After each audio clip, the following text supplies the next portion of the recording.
Assalamualaikum warahmatullahi wabarakatuh. Nah teman-teman, di video ini saya ingin berbagi kepada teman-teman mengenai apa saja hal yang wajib ada di farm kita sebelum kita memulai budidaya sistem bioflok. Nah teman-teman, di video ini juga saya bukan hanya menjelaskan hal yang wajib, tapi juga alat pendukung lainnya. Nah jadi apa saja yang mestinya harus ada di kolam kita sebelum kita main sistem bioflok. Dan bagi teman-teman yang sudah main juga mungkin bisa melihat video ini sebagai referensi teman-teman. Mungkin ada hal yang teman-teman lewatkan. Nah oke, simak terus video ini, jangan teman-teman skip, biar teman-teman tidak ketinggalan informasi-informasi yang akan saya sampaikan. Oke.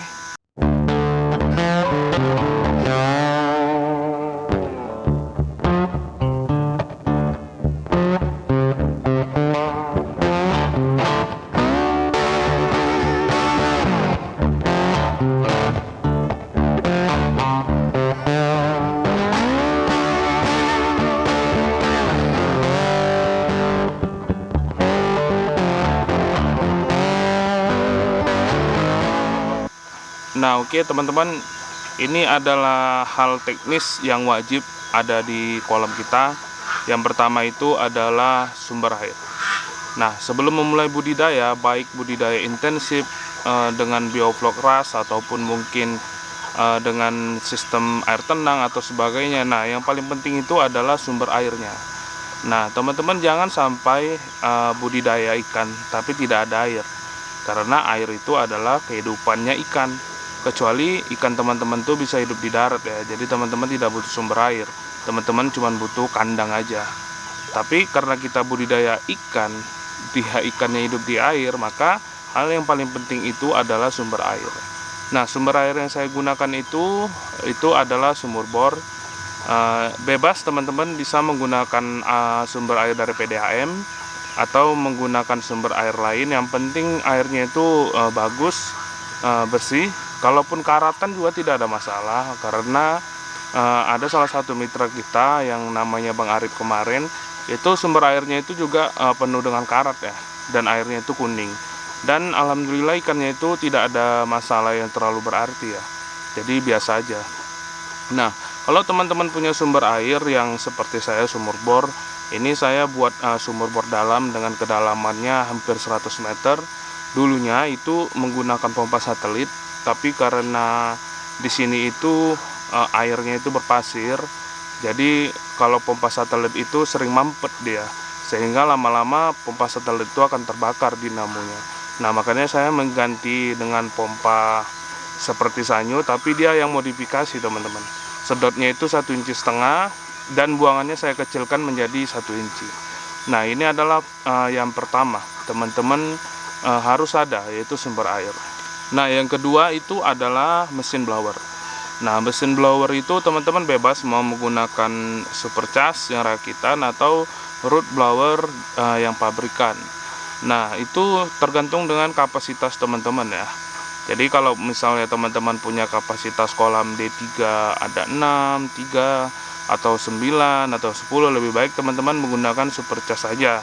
Karena kalau untuk root blower itu digunakan untuk yang 200 meter persegi, kira-kira volume air atau total volume kolamnya. Nah untuk rod blower supercharge yang saya gunakan sendiri ini, saya menggunakan Dinamo 2 HP. Nah jadi yang paling penting di sini itu adalah teman-teman harus punya yang ini adalah alat untuk ukur voltase. Jadi teman-teman bisa pantau terus berapa voltase teman-teman, apakah voltase teman-teman itu di bawah 200 atau pas-pas 200. Yang paling bagus tuh voltase itu stabil di 220 ya teman-teman. Dan juga kita yang nggak kalah pentingnya lagi yaitu adalah mempunyai genset. Nah karena budidaya kita itu menggunakan teknologi, maka listrik itu merupakan suatu hal yang paling penting.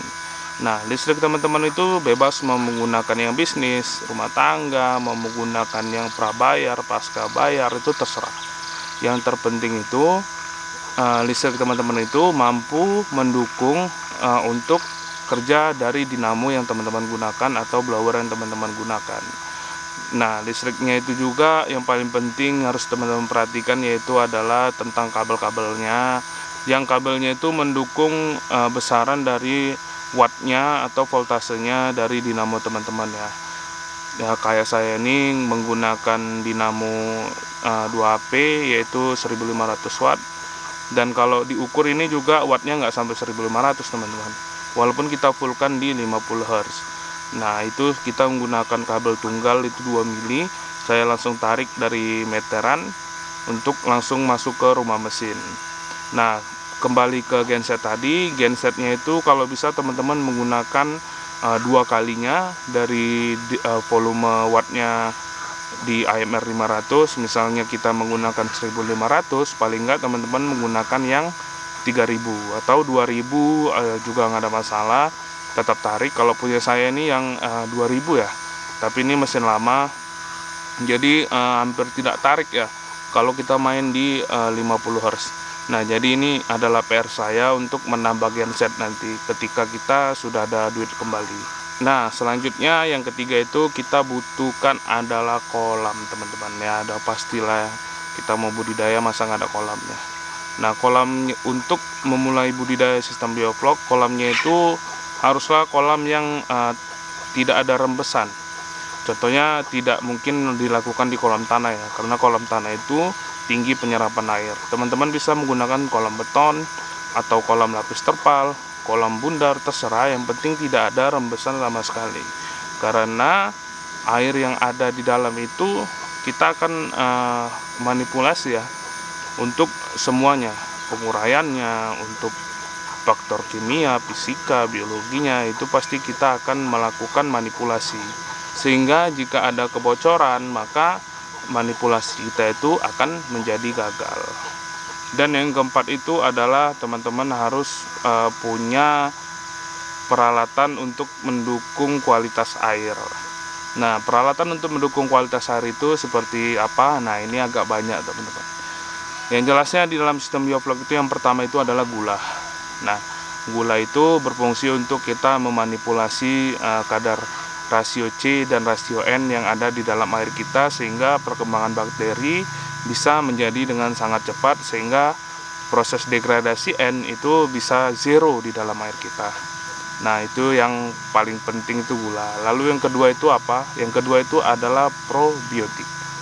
Oke, sebelumnya itu gula itu bisa molase, bisa gula pasir itu sendiri, atau teman-teman bisa menggunakan sumber karbon apa aja, terserah, mau dari tepung tapioka, dari dedak, atau dari apa aja juga itu terserah teman-teman. Tapi saya paling suka itu menggunakan gula atau enggak menggunakan molase. Nah, oke, setelah gula itu kita tentunya membutuhkan probiotik. Nah, untuk probiotik sendiri itu kita punya produk sendiri teman-teman, namanya itu adalah Bacillus. Ini Bacillus ini punya 6 jenis bakteri teman-teman. Dan tentu teman-teman juga sudah banyak yang pakai produk kita. Ini ada Bacillus subtilis, Liseniformis, Megatherium, Coagulan, Polymixa, sama Cereus. Nah, ini 6 bakteri yang turunan Bacillus yang benar-benar dapat meningkatkan jumlah flok di dalam teman-teman itu secara signifikan. Bahkan dengan dosis yang sangat kecil aja teman-teman. Teman-teman cukup menggunakan 0,5 sampai 1 ppm, artinya 0,5 sampai 1 gram per 1000 liter air. Itu teman-teman gunakan untuk di masa awal-awal aja, masa-masa untuk membentuk vlog.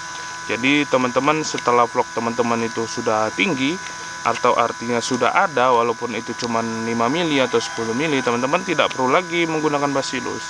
Teman-teman hanya perlu doping karbon sesuai dengan rasio CN yang kita inginkan. Nah, untuk pertama itu kita harus menggunakan CN15 dulu, baru nanti kita lanjut ke CN12,5. Nah, pasti teman-teman sudah banyak yang tahu karena saya sudah bagikan juknisnya juga tabel manajemen pakannya. Nah, untuk produk-produk saya yang kayak ini, Bacillus ini, itu teman-teman bisa mendapatkan di Synergy Farm, atau nanti akan saya tulis di deskripsi. Nah, oke, selain probiotik Bacillus ini, apa aja probiotik lain? Nah, probiotik yang kedua itu adalah Aquabag ya teman-teman. Nah, Aquabug ini punya 8 jenis bakteri, dari bakteri Nitrosomonas nitrobacter, dari bakteri Bacillus juga ada, bakteri Thiobacillus ada juga, Rhodobacter ada juga. Nah, jadi Aquabug ini digunakan saat kapan? Nah, Aquabug ini teman-teman gunakan setelah selesai proses karantina. Proses karantina ini setelah berjalan, ikannya masih kecil kan nggak mungkin kita bioflok kan. Nah, seperti yang di belakang ini teman-teman, itu belum saya bioflok kan teman-teman. Jadi kita masih menggunakan Aquabug. Aquabug ini kita gunakan per 3 hari, dosisnya sama, cuman 0,5 sampai 2 ppm per meter kubik, itu kita tebar 3 hari sekali. Tujuannya apa? Kita kasih 3 hari sekali. Jadi Aquabug ini dialah sebagai pengurai total amonia nitrogen yang ada dalam air kita, sehingga si ikan itu bisa nyaman ya, jadi dia nggak keracunan sama kotorannya sendiri. Nah, Aquabug ini teman-teman gunakan pada masa selesai karantina, dalam masa-masa intensif seperti video-video saya ya. Contohnya di belakang ini tuh masih menggunakan Aquabug teman-teman. Nanti setelah dia sudah usia atau berat bobotnya itu 25 gram atau 30 gram per ekor, baru kita akan menggunakan bakteri Bacillus dan menggunakan gula untuk membentuk bakteri vlog. Nah, jadi selama teman-teman masih menggunakan ini, nah ini untuk nitrat-nitrat itu akan selalu ada. Nah, itu belum pasti akan muncul. Namun setelah teman-teman menggunakan Bacillus dan rutin menggunakan doping karbon dan vlog teman-teman itu sudah di 20 sampai 25 mili, maka itu nanti total amonia dan nitrat-nitrat itu akan zero teman-teman, karena itu sudah saat vlog sudah 20 mili sampai 25 mili, itu air kita itu sudah dominan bakteri Bacillus. Nah, sudah dominan bakteri Bacillus sehingga proses dari perombakan amonia itu seperti nggak ada. Maksudnya Bacillus itu, banyak yang bilang Bacillus itu mengubah amonia itu langsung jadi zero gitu, tidak ada ke nitrat. Kalau menurut saya enggak. Kalau menurut saya tetap ada proses degradasi amonia, ubah ke amonia, nitrat, nitrit. Nah, tetap ada, tapi dia berlangsung dengan sangat cepat, sehingga begitu kita ukur dengan alat test kit itu semua bisa 0 ya totalnya. Lalu probiotik apalagi untuk mendukung kegiatan budidaya? Nah, untuk probiotik pendukung kegiatan budidaya itu saya menggunakan ini teman-teman, Lactozim. Nah, ini untuk bibis pakan. Lactozim untuk bibis pakan ya, ini saya gunakan Lactozim. Ini juga Aquapit. Terus sama yang paling paten nih, nah ini Promino. Nah, jadi ketiga ini tuh saya gunakan ya dalam pembibisan pakan. Kalau untuk Lactozim ini ada enzimnya itu banyak, bakterinya juga ada 5 jenis, terus kandungan lainnya juga ada 5 jenis. Terus kalau untuk Promino ini nggak usah ditanya teman-teman, semua asam amino yang teman-teman tahu itu yang esensial itu semua ada di dalam Promino. Untuk Aquapit ini punya 13 kandungan teman-teman. Ini vitamin A nya itu ada 60 juta, vitamin D3 nya ada 12 juta, vitamin E nya ada 120.000, vitamin K3 nya ada 6.000, vitamin B1, B2, B6, B12, vitamin C nya juga ada, dan turunan-turunan vitamin K atau vitamin B ini semua ada. Nah, jadi saya itu selalu bibis menggunakan ketiga produk ini teman-teman, yaitu Lactozim, Promino, dan Aquapit. Nah, apa nggak boros ya? Kalau menurut saya sih gimana mau boros ya, karena ini pemakaiannya 1 gram Aquapit, Promino 2 gram, terus Lactozim 1 gram itu untuk 7 kilo pakan. Jadi di mana ya letak nggak hematnya? Nah, itu deh untuk 7 kilo pakan teman-teman. Dan untuk pakan yang sedikit-sedikit ya kita gunakannya sedikit-sedikit aja. Nah, itu nanti bakal teman-teman bisa nilai sendiri lah gimana perkembangan ikan. Contohnya ikan besar atau enggaknya kayak mana. Teman-teman kan udah sering main nih. di dalam bioflok dan sudah melakukan beberapa siklus. Nah, atau juga teman-teman bisa menggunakan kayak teman saya ini yang di Kalimantan. Dia itu nggak menggunakan langsung 3.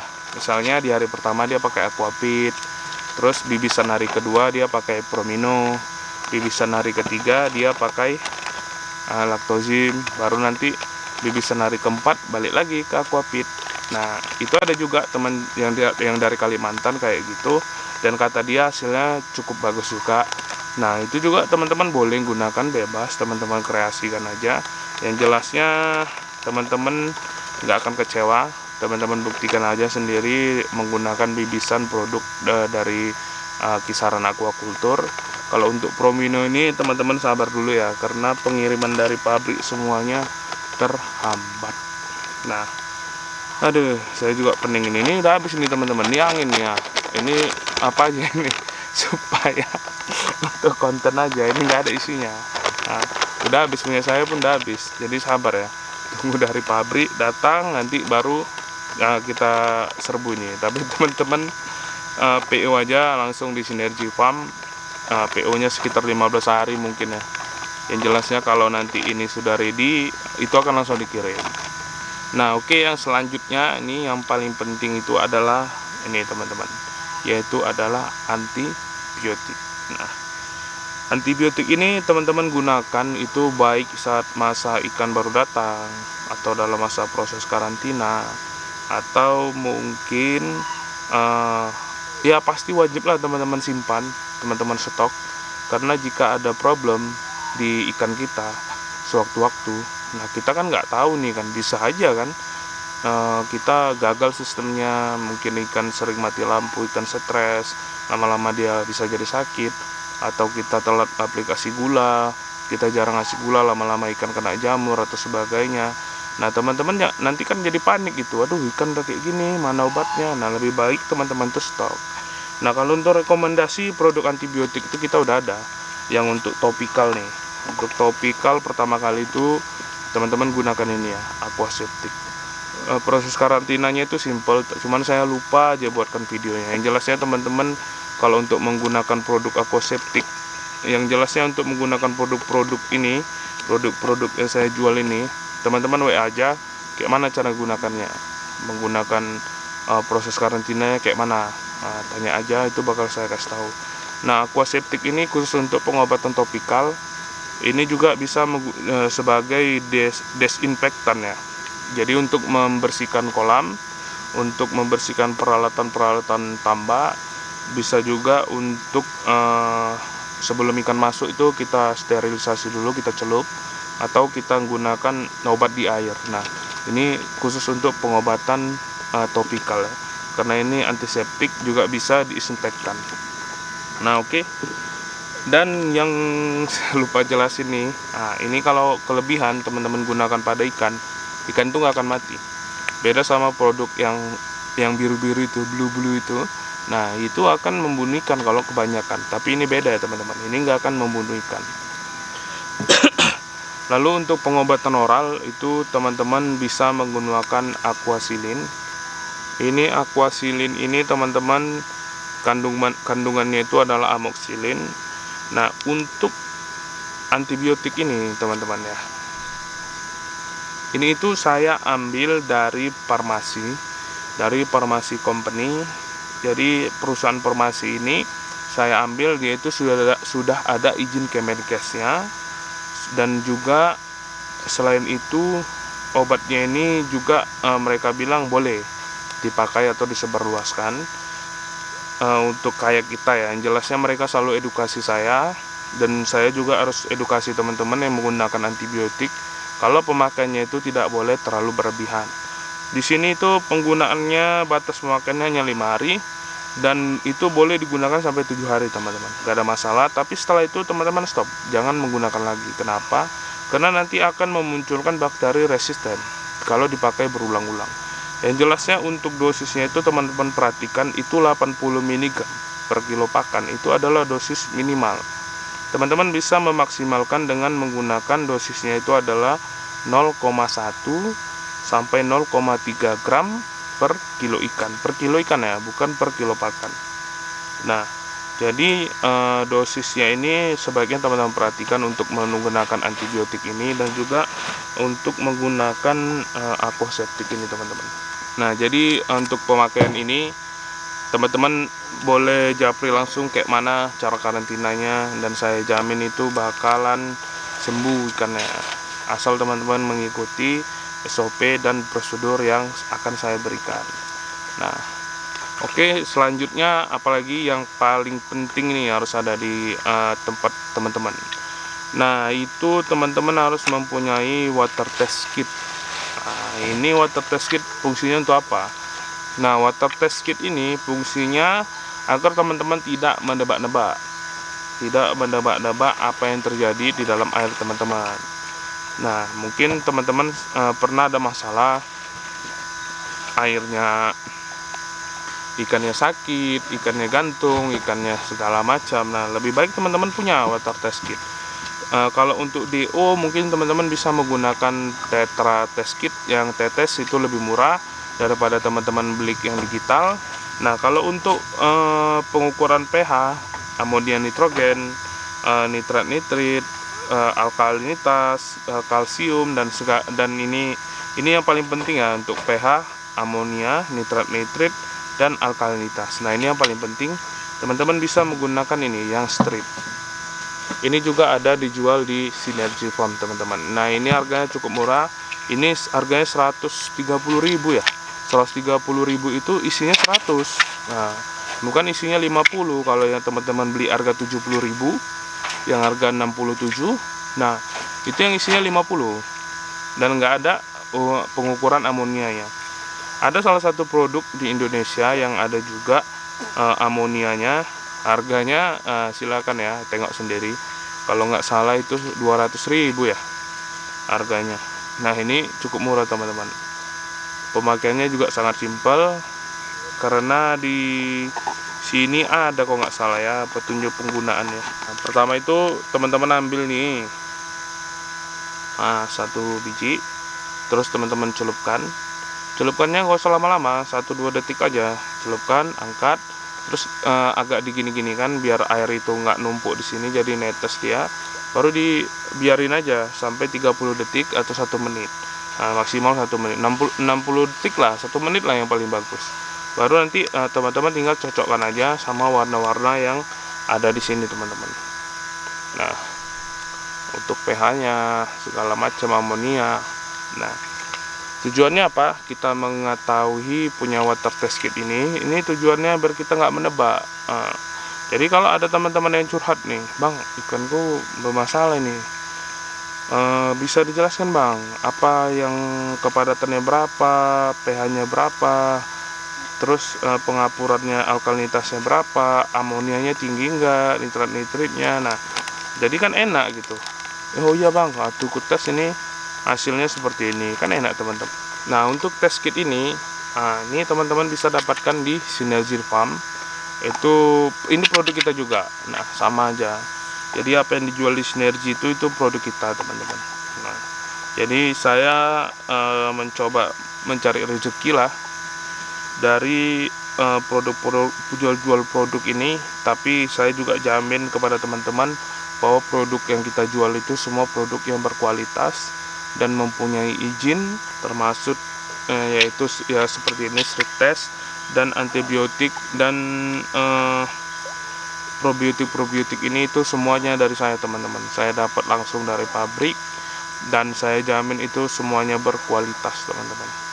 Nah, teman-teman boleh tanya aja sendiri sama teman-teman kita yang sudah menggunakan. Dan semoga juga teman-teman yang nonton video ini yang udah menggunakan produk kita, silakan komen baik atau buruknya dari produk kita itu, silakan aja komen teman-teman. Kalau misalnya teman-teman menemukan satu produk kita itu nggak bagus atau produk kita itu nggak efektif, teman-teman silakan langsung ngomong aja ke saya. Saya kan terbuka teman-teman. Grup ada, grup WhatsApp, grup WA ada, nomor saya juga saya sebarin. Jadi teman-teman tinggal ngomong aja kalau ada masalah. Kenapa saya berharap teman-teman ngomong? Karena biar kita bisa evaluasi. Jadi apa yang salah, apa yang kurang bagus bisa kita evaluasi teman-teman. Nah, gitu ya. teman-teman. Saya berharap teman-teman semua di sini itu mendukung saya. Saya berharap sih mudah-mudahan penjualan kita ini bagus ya, karena salah satu cari makan saya lah ini guys. Jadi gini dia, kalau saya buka belajar les-les privat tentang biovlog, itu bukan jalan saya teman-teman. Jadi bagi saya itu ilmu itu adalah titipan ya. Jadi titipan itu harus disampaikan semuanya kepada orang. Dan untuk probiotik ini itu kan kita jual beli ya. Dan saya juga nggak maksakan. Misalnya teman-teman harus beli probiotik ini, produk saya baru saya ajari teman-teman, kan nggak gitu. Saya selalu terbuka ya. Ada teman-teman yang menggunakan produk poster ya, kayak coenzim, ada yang teman-teman menggunakan AM4 untuk bibis pakan, yang nggak ada masalah. Tapi saya juga selalu nerangkan, pakai ini aja, ini lebih bagus, dan memang lebih bagus. Teman-teman coba aja sendiri. Nah, teman-teman bakal tahu sendiri ya bagaimana hasilnya, apa perbedaannya dari produk-produk yang lain. Dan insya Allah tahun ini mau saya KKP kan nih semua teman-teman. Dan mudah-mudahan rezeki saya lancar. Ini produk-produk akan saya urus legalitasnya atas nama CP saya. Jadi biar kita itu punya legalitas yang kuat. Nah oke, apalagi faktor lain nih, hal-hal yang pendukung lainnya. Kalau untuk pendukung lainnya yang perlu ada itu contohnya untuk bibis pakan tuh timbangan untuk timbang pakan, timbangan untuk panen itu harus ada teman-teman. Terus untuk gelas ukur itu untuk mengukur dosis berapa airnya untuk bibis pakan. Terus juga sendok untuk ukur berapa dosis yang harus kita gunakan, kan nggak mungkin main timbang semua. Terus juga kayak serokan, nah kalau saya itu bilangnya tangguk ya. Juga teman-teman harus punya dua. Yang pertama itu harus tangguk yang lembut. Nah yang lembut ini untuk ikan-ikan kecil, untuk sortir. Kalau yang kasar itu bisa untuk proses akhir ya, untuk mau dipanen. Juga ini ya inhopcon ya, kayak untuk pengukuran vlog itu nggak mesti ada. Teman-teman bisa memakai botol aqua bekas ya, terserah kreativitas teman-teman menggunakan botol-botol bekas itu mau dibuat gimana. Yang penting teman-teman bisa mengetahui berapa jumlah vlog teman-teman, karena setiap hari itu kita harus mengukur jumlah vlog. Kayak saya tuh setiap hari saya ingin melihat perkembangan vlognya, karena kan ini diet pakan. Terus kita menggunakan pengurangan jumlah pakan, dan kita pantau terus tuh vlognya. Setiap hari itu harus turun, artinya vlog itu dimakan ikan. Kalau sekarang itu gitu ya, kadang-kadang setiap hari mau turunnya 5 mili, kayak kemarin tuh 4 mili, kalau hari ini kayaknya 2 mili ya turunnya. Nah kayak gitu, jadi kita harus selalu pantau vlognya. Jangan sampai vlog itu terlalu naik ya, karena juga nggak bagus ya, karena akan meningkatkan nilai BOD di dalam air kita. Jadi harusnya juga itu dibuang ya. Kalau dibuang buka air kan sayang teman-teman. Jadi lebih bagus kita menggunakan diet pakan supaya si ikan itu mau makan vlog. Nah oke, jadi menurut saya sudah semuanya yang saya sampaikan mengenai hal yang wajib ada di kolam kita, dan hal yang faktor pendukung lainnya teman-teman dalam menggunakan sistem biovlog ini. Nah saya harap teman-teman memahami ya, dan kalau nggak paham juga ada grup diskusi di Telegram, tinggal ditanya, saya pasti akan jawab. Dan kalau saya sibuk ya mungkin agak lama balas ya, tapi kalau saya lagi gak sibuk pasti saya balas ya semua pertanyaan teman-teman. Kalau teman-teman juga nggak setuju sama video ini, nggak setuju dengan apa yang saya sampaikan di video-video saya, ya saya juga sudah menyediakan grup Telegram. Teman-teman tinggal protes saja di situ. Apa yang menurut teman-teman nggak cocok dari apa yang saya sampaikan, kita kan terbuka teman-teman. Tujuannya apa? Tujuannya kan nggak supaya ada evaluasi. Saya juga nggak mungkin selalu benar, makanya saya selalu menyediakan prasarana untuk teman-teman berdiskusi. Nah gitu ya. Oke, saya akhiri teman-teman. Terima kasih banyak atas perhatiannya. Assalamualaikum warahmatullahi wabarakatuh.